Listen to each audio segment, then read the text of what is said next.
The Icelanders and German Mennonites were the first immigrants to the Canadian prairies who did not come from one of Canada's founding nations, the British, French, or Canada's Indigenous peoples.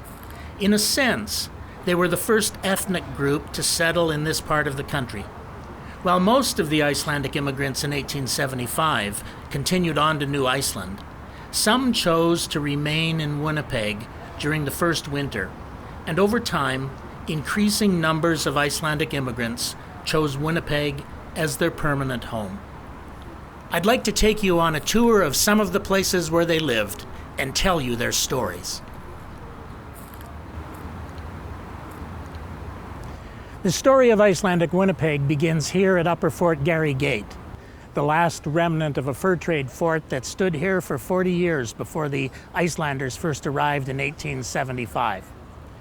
The original Icelandic immigrants stepped off the boat at the old steamboat landing along the Assiniboine River, which was outside the south gate of the fort. There they were processed at the immigration sheds under the leadership of William Hespler, and some undoubtedly made their way into the gardens of the fort after they had been admitted to Canada. When the settlers arrived, Winnipeggers were expecting something quite different from Icelanders.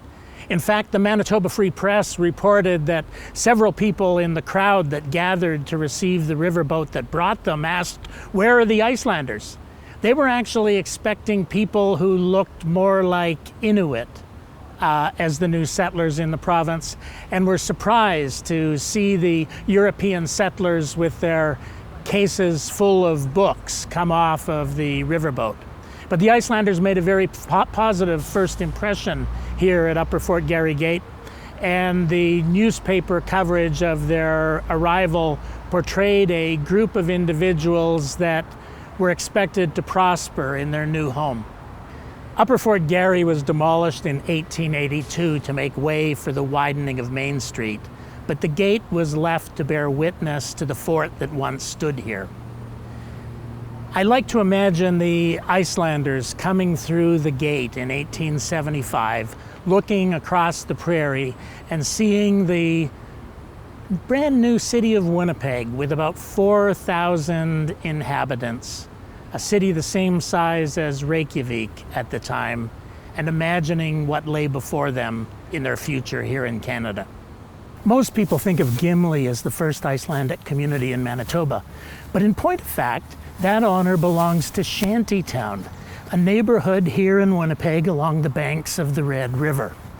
The community took its name from the fact that the original Icelanders here scavenged the wood and other materials that they needed to build their homes in this place. From that very humble beginning, through all the city's changes, eventually what emerged on the site of Shantytown is the Canadian Museum for Human Rights. We're here on Bushnell Street in the Dufferin Park neighborhood, which was the major Icelandic community from the early 1880s until the beginning of the 20th century. Laura Goodman Salverson, who was the first Icelandic Canadian to achieve success writing in the English language, was born in this house in 1890, the daughter of immigrants from Bolungarvík in the Westfjords. When she was a little girl, her mother took her to the public library where she received her first library card at the age of 5. And the librarian explained that with the magic ticket she held in her hand, she could take out any book in the library for 2 weeks. Laura later said that that was the day she decided she was going to be an author. Everyone laughed at this childhood imagination, but in fact she proved to be enormously successful as a writer. Laura's decision to write in the English language was controversial in the Icelandic community. When her novel, The Viking Heart, came out, many members of the community felt that she was revealing the Icelanders' secrets to the English-speaking world. And indeed, The Viking Heart did portray a relatively accurate depiction of what Icelandic community life was like in that era. But she persevered and went on to great success commercially, but also great success in terms of recognition for her efforts. In 1937, Laura received the Governor General's Literary Award for her novel, The Dark Weaver. And just 2 years later, she received a second Governor General's Award for her memoir, Confessions of an Immigrant's Daughter. She's one of relatively few authors ever to win more than one Governor General's Award. And what's particularly interesting about Laura is that she won it in 2 different genres. During the Second World War, when the Icelandic Canadian Club established the Icelandic Canadian magazine, Laura became its first editor. That magazine is known today as the Icelandic Connection. It's not an accident that Manitoba was the first province in all of Canada to grant the vote to women. Margaret Benedictson was a member of the Icelandic community whose work had an impact for the betterment of all Manitobans. In 1892, she began speaking here in Winnipeg about the importance of the rights of women.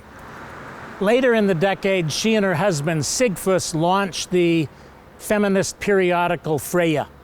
It was both a magazine that advocated for the enfranchisement of women, but also a great literary publication that published many original pieces by Icelandic authors and poets. Freyja continued in existence for a dozen years, the only women's suffrage magazine published in all of Canada. Margaret Benedictson befriended many of the great women's suffrage leaders in the United States and even back in Iceland and Norway. In 1910, she and Sigfús ended their marriage, and Margaret moved to the West Coast. Not long before all of her efforts came to fruition, Margaret Benedictson and her allies in the Icelandic community laid the groundwork for that to happen. Margaret and her husband Sigfús lived in this home at 530 Maryland Street during the first decade of the 20th century, and they published Freyja in a print shop in the backyard. Sir William Stephenson was arguably the most significant Icelander of the 20th century in terms of the influence that he had on world history. He grew up in this house at 175 Syndicate Street with his adoptive parents, Vigfús and Christine Stephenson.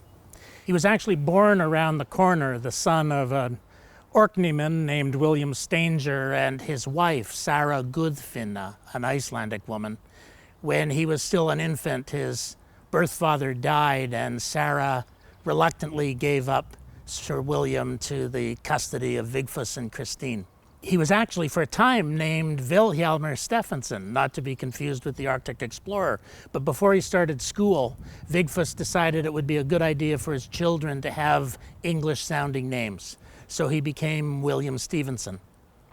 He was a bright young boy, attended the University of Manitoba after a short career. Sir William was a World War I flying ace. When he returned, he attended the University of Manitoba, where he specialized in science, and during his time there, invented the wireless photo and the wireless transmission of photographs, which was inordinately valuable in the newspaper industry, among others.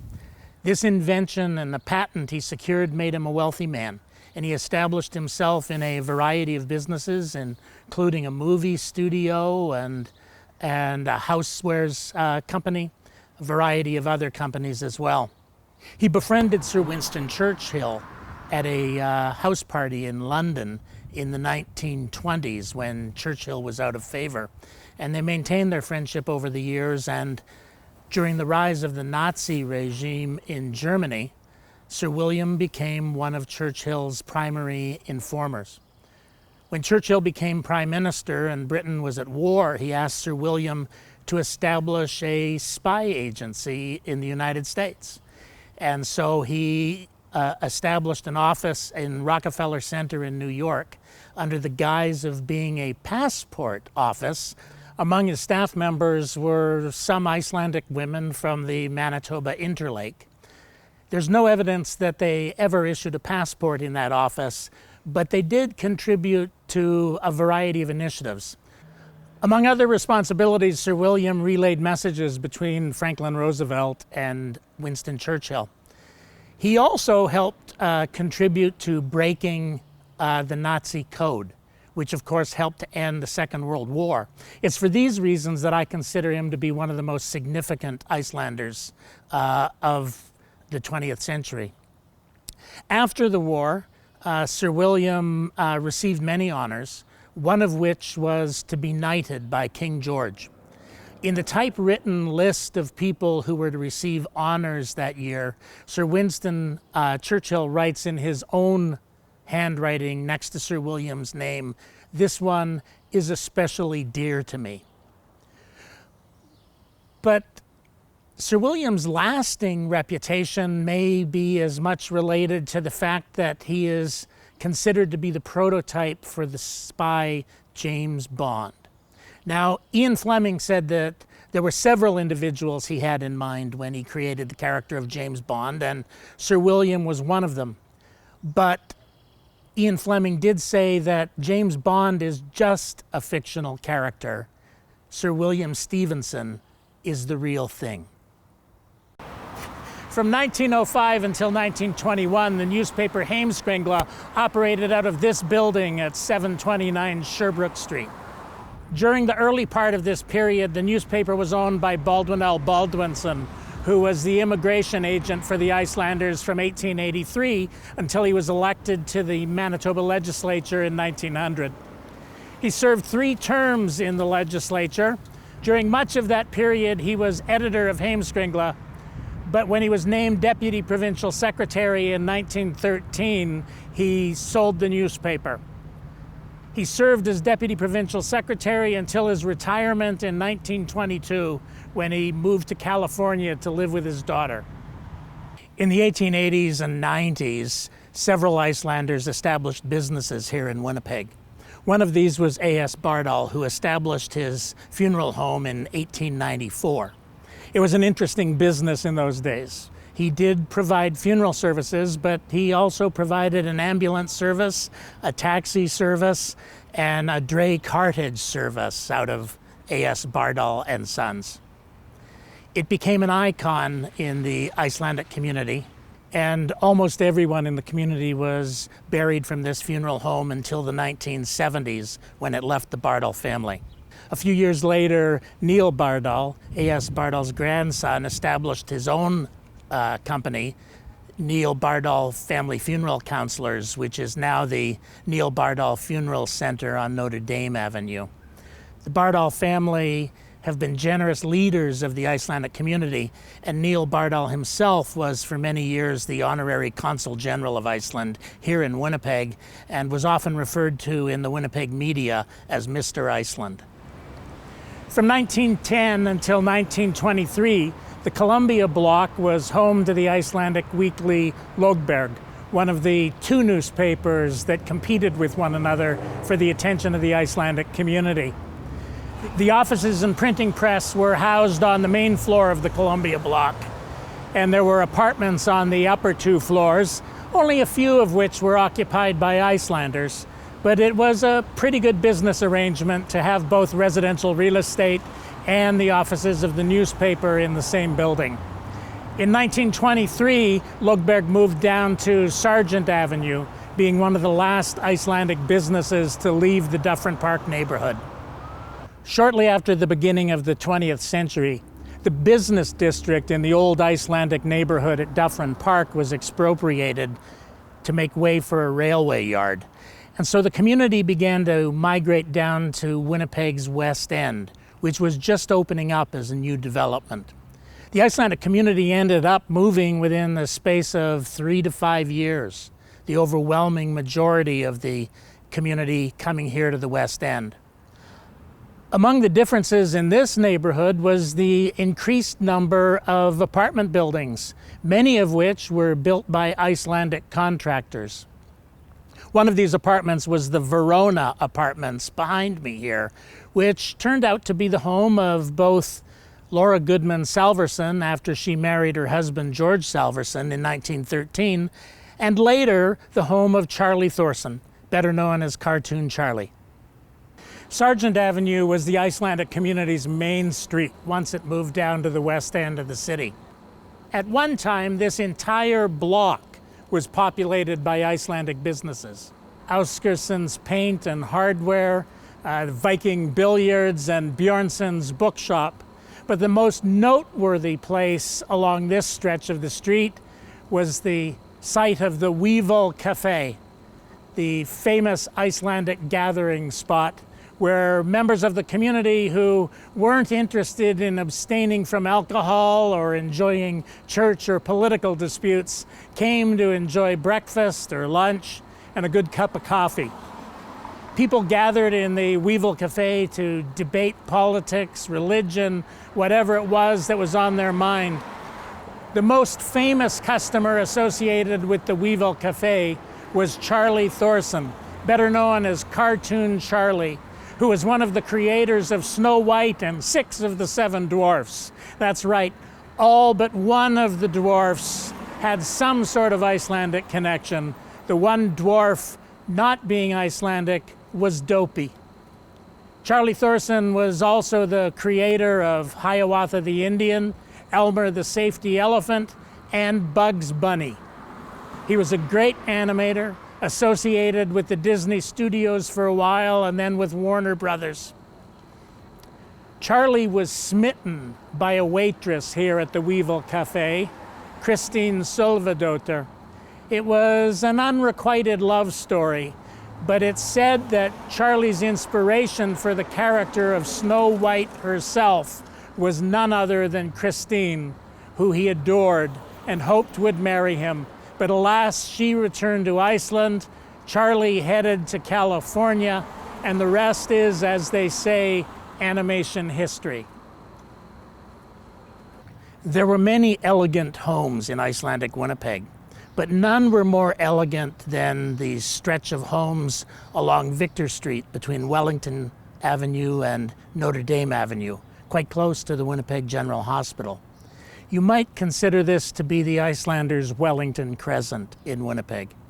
At 764, Dr. Oliver Bjornsson, the first Icelander to graduate from medicine in Canada, had his home. Next door at 766 was the home of Artni Egertsson, who was an accountant, one of the founders of the Aimskip Shipping Company, a Winnipeg alderman, and in fact one of the leaders in establishing Winnipeg's public hydro system. Further north along the street between these homes and the Winnipeg General Hospital were the homes of Reverend B.B. Jonsson, longtime pastor of First Lutheran Church, Dr. Brander J. Branson, and Dr. August Blundal. After the first Icelandic festival at Victoria Gardens, the festival moved around. In 1891, it went to Dufferin Park and then came down to the end of the streetcar line at Elm Park. In what's now St. Vital. Then in 1893, the first Icelandic festival held at River Park occurred, what's now Churchill Drive Park in the city of Winnipeg. It's the only place where an Icelandic festival was held that is still parkland. Every other place has been developed as housing or industrial buildings.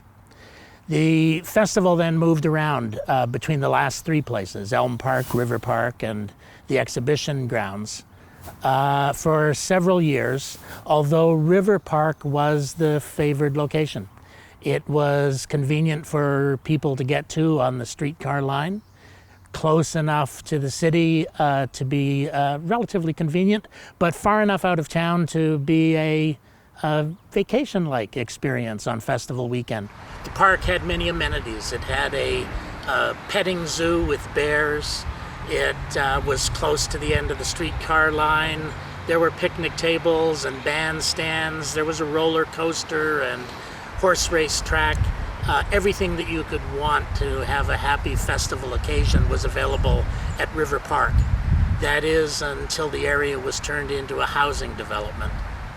By the 1920s, every festival was being held here at River Park, and that continued until the Icelandic Festival moved to Gimli in 1932.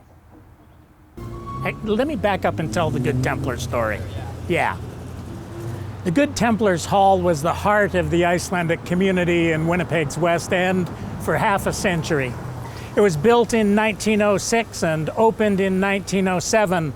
And it represented an interesting coming together of members of the community, because two different Good Templars lodges came together to build it. The Good Templars were an international order that were devoted to combating the evils of alcohol and its pernicious effect in the community. The Icelandic community established the Hekla Lodge here in Winnipeg, but the lodge split in two in less than a year because a new applicant for membership was denied membership in the Hekla Lodge. The Skuld Lodge was founded in 1888 by those who left the Hekla Lodge after one of their friends wasn't allowed to join. After that, the two lodges reflected the divisions in the Icelandic community. The Hekla Lodge was populated mostly by people who read Heimskringla, voted for the Conservative Party, and supported the Unitarian Church or attended no church at all, while the members of the Skuld Lodge read Lögberg, supported the Liberal Party, and attended the Lutheran Church. Nevertheless, when the two lodges came together to build the Good Templars Hall, it was the first step in the reunification of the Icelandic community across political and religious lines. The Good Templars Lodge essentially became the secular center of the Icelandic community and continued to be that for half a century. In 1919, the Icelandic National League of North America, an organization that was intended to further Icelandic language and culture and maintain relations with the old country, was organized in the Good Templars Hall by people from across religious groups and across political concerns. The hall once again became a place where there was a certain measure of conflict. The Icelandic National League executive had organized an excursion tour for Icelanders in North America who would be attending the millennial celebration. But down in North Dakota, another member of the Icelandic community actually organized a competing excursion. And there was a fight here in the Good Templars Hall over which of the two excursions members of the Icelandic community should choose if they were going to go to Iceland for the millennial celebration. By the 1940s, the use of the hall for the purpose of promoting temperance was declining. And in 1958, the hall was finally sold, taking it out of the Icelandic community. The proceeds from the sale of the hall, however, are still felt. About a tenth of the proceeds were given to Sunrise Lutheran Camp at Húsavík, Manitoba, but fully 90% of what was realized from the sale of the hall went to endow Bethel Home in Gimli.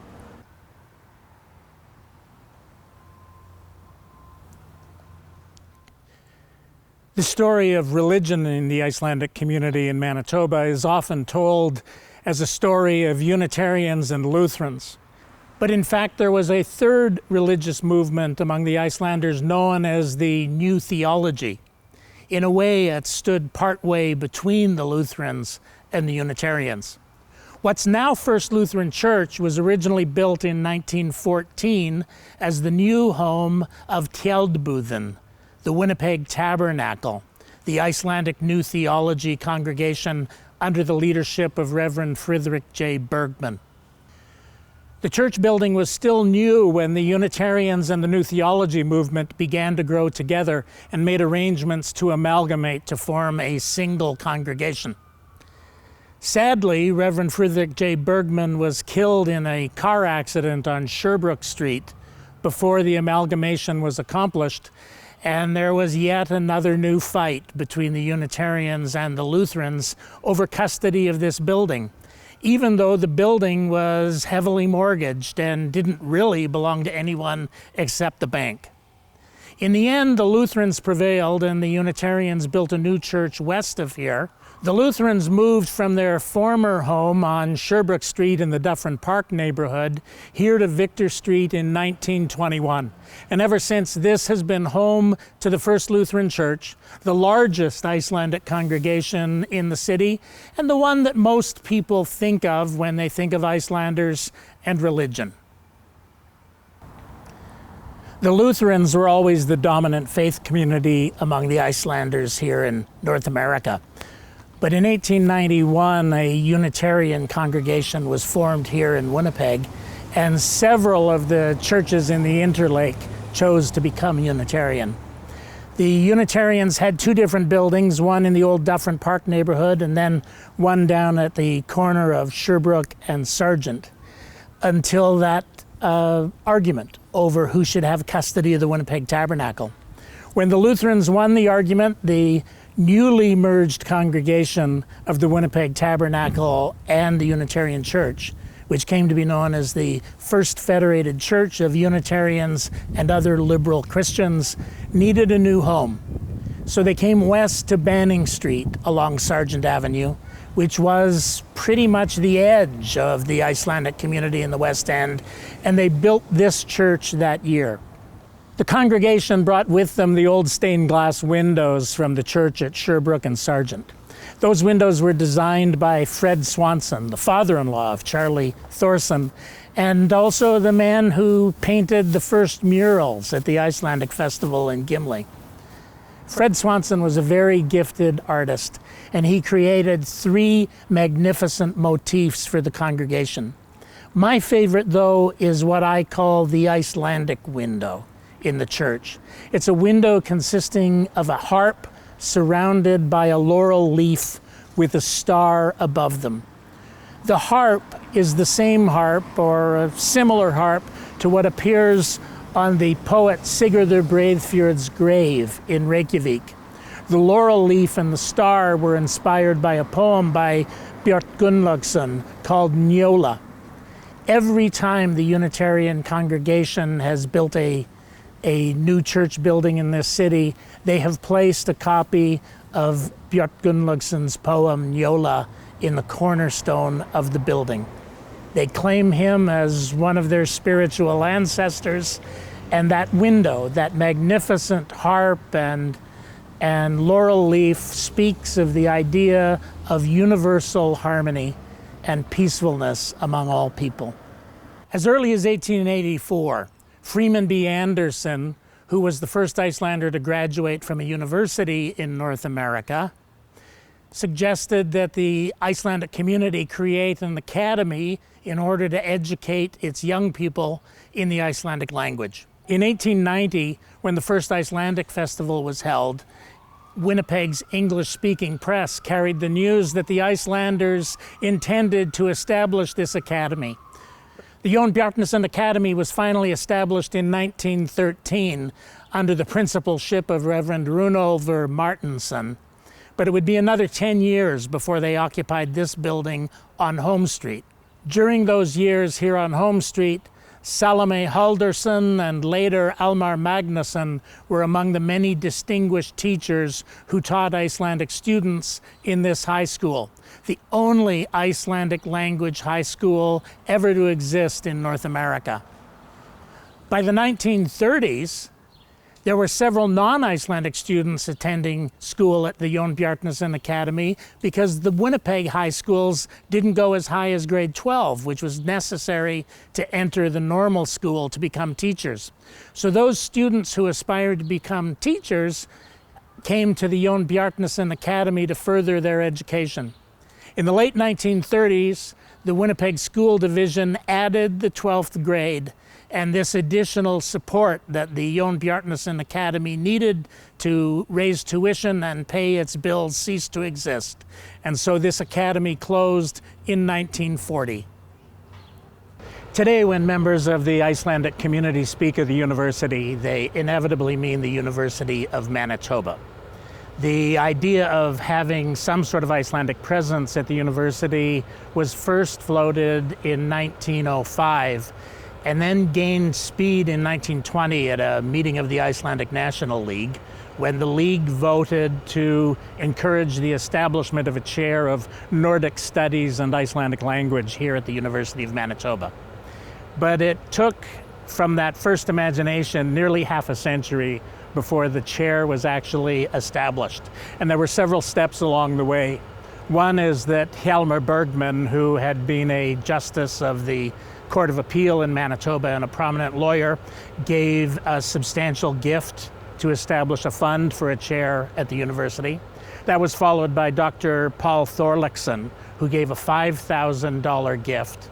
And then finally, in 1945, Ásmundur P. Jóhannsson, who was a prominent Icelandic contractor in the city, gave a gift of $50,000 with the condition that it be held in trust until it was matched.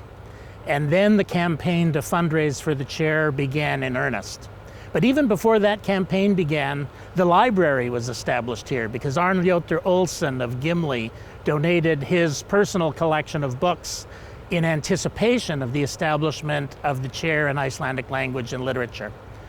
So first there was a library, then there was a campaign, and in 1951, the Icelandic community gathered at the Playhouse Theater for the announcement that the $150,000 and more that was needed to endow the chair had been raised.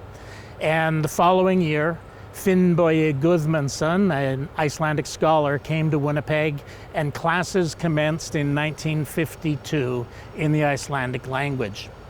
The rest, as they say, is history. Finnbogi was followed by Haraldur Bessason, who was the long-tenured chair of the Icelandic department here. And Icelandic studies have been a staple at the University of Manitoba ever since. And the library collection has grown to be the second largest Icelandic library in North America and one of the largest Icelandic libraries in the entire world. Wesley College, later United College and then the University of Winnipeg, was the institution of higher learning where Icelandic students first began to seek a better education here in Winnipeg. There were many Icelandic students in this school who achieved great academic success, and there were years when many, even most of the medalists were Icelandic students.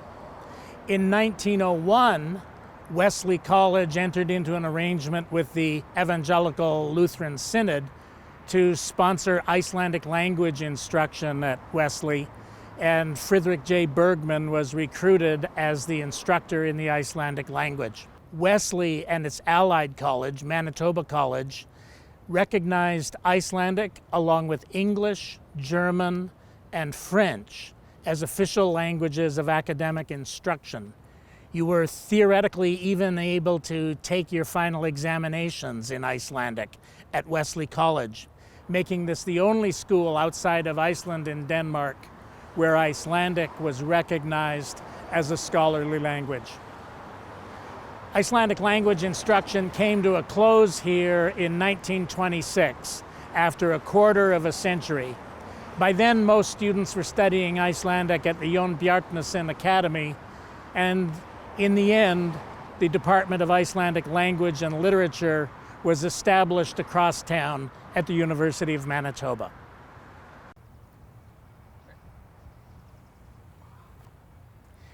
I like to think of the legislative building of Manitoba as one of the most significant Icelandic buildings in the city. That's because it was Icelanders who were largely responsible for overseeing the completion of the building after construction began. The building was controversial. It didn't begin that way. Manitoba needed a new legislative building, and construction commenced, but there was a scandal involving the construction of the building that led to the dismissal and jailing of the original contractor.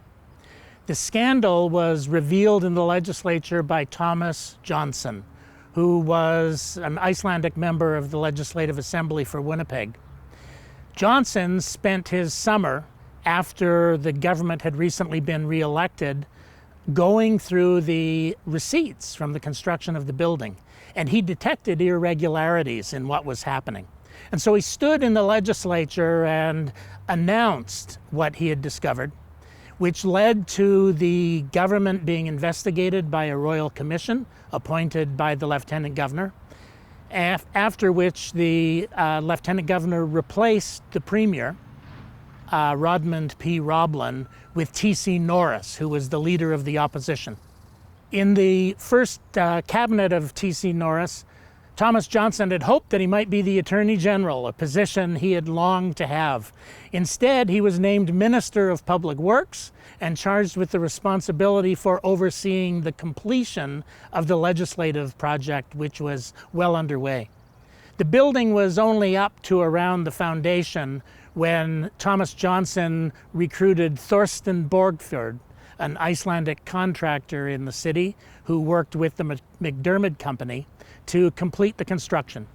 And so with Thomas Johnson as the cabinet minister responsible and Thorsten Borgfjord as the superintendent of construction, what we now drive by and recognize as the heart of government in Manitoba was erected as a distinctly Icelandic building. Government House, the official residence of the Lieutenant Governor of Manitoba, might be thought of as Manitoba's Bessestaðr. It has been the vice-regal residence for many years before the legislative building itself was constructed. And in fact, the style of Government House is the same style as the old legislative building that the current one replaced. The Icelandic community in Manitoba has been fortunate to have two of its members serve as Lieutenant Governor, who is the Queen's representative in Manitoba and the official head of the province. The first was George Johnson, who was the Minister of Health and the Minister of Education in Manitoba during the government of Dufferin, and who during those years could be described as the father of socialized medicine in the province. George Johnson was appointed Lieutenant Governor and served the usual term of 5 years.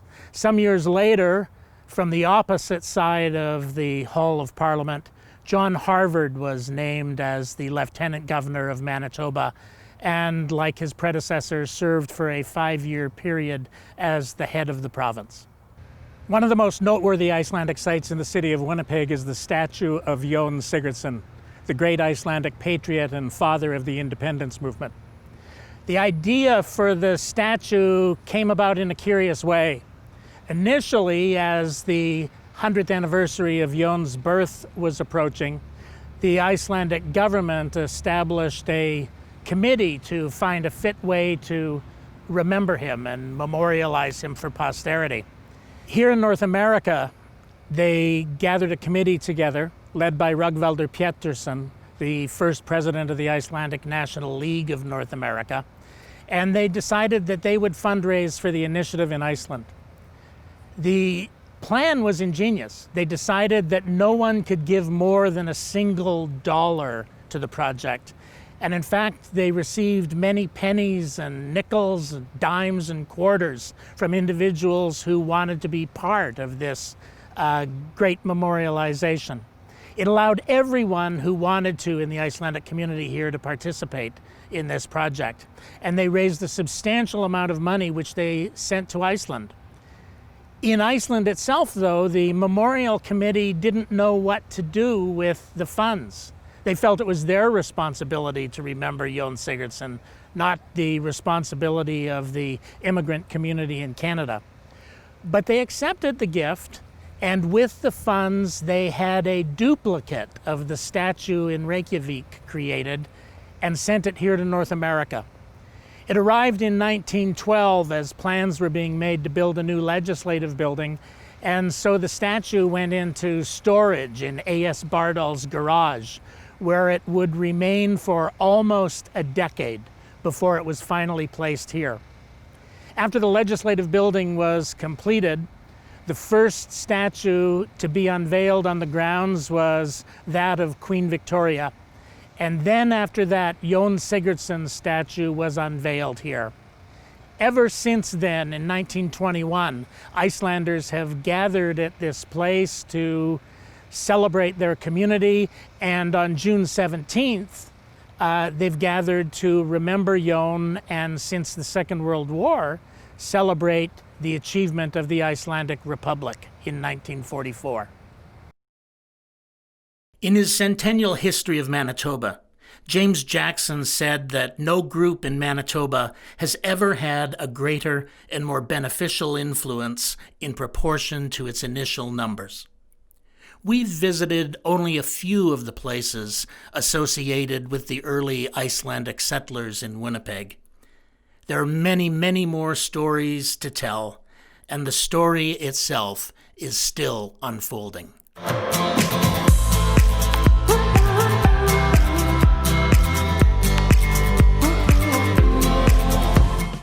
everybody, this is Svavar Knútur, and here's a song that I wrote for your ancestors, in the memory of your ancestors.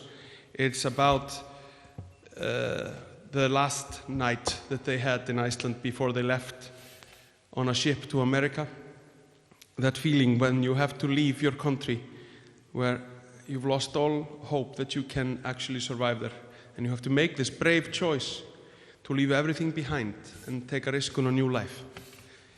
And it's not an easy feeling, and the sacrifices that these people made were horrible, but you are alive because of those sacrifices. They would probably have died. So thank you, thank them, and thank those old generations that built up all that we have now. The song is called Lady Winter.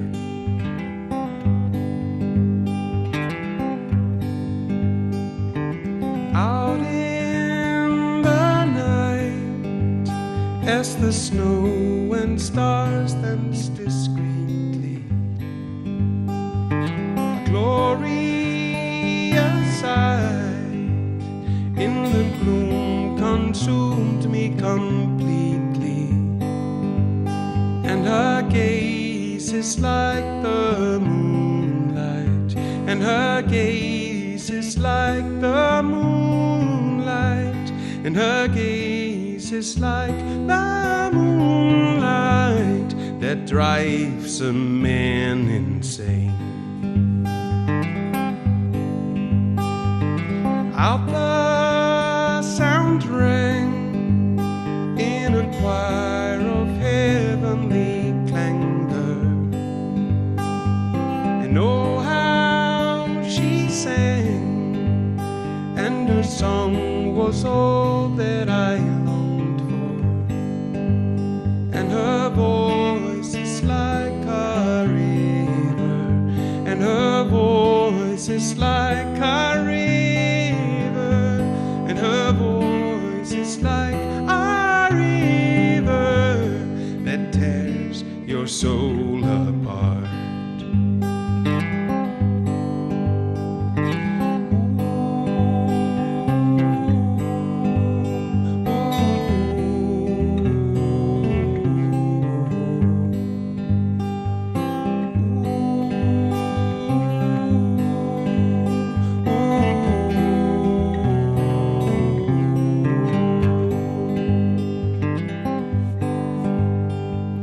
Tell her I'm scared, running out of places to run to, and now I'm there, losing all that's left holding on to.